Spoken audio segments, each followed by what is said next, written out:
Chepăn! Ce dracu pârtâi, nu mă vezi aici? Ai băut sau ce?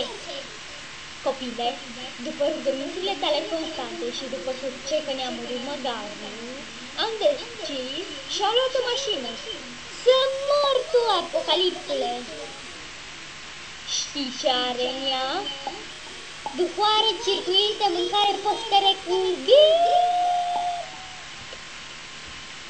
un casetofon, cretinule, așa că dispar știile.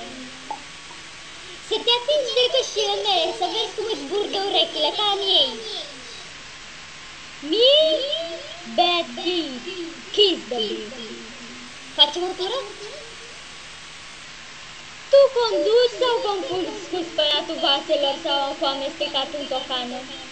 Stai calm, că mi-a luat carnetul ieri. De ce? De note, de bucate de moșul anului?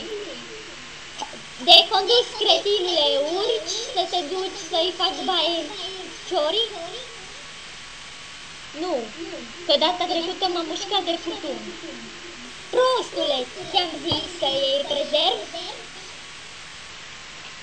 Am uitat, apocalipsule, că m-am întâlnit ieri cu Betty și am mers la un sprit.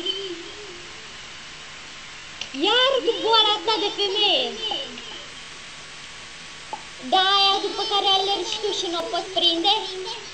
Să nu amesteți pe ea în ciondăreala noastră, că unde stă Rudolf pe perete, va sta și PlayStation-ul.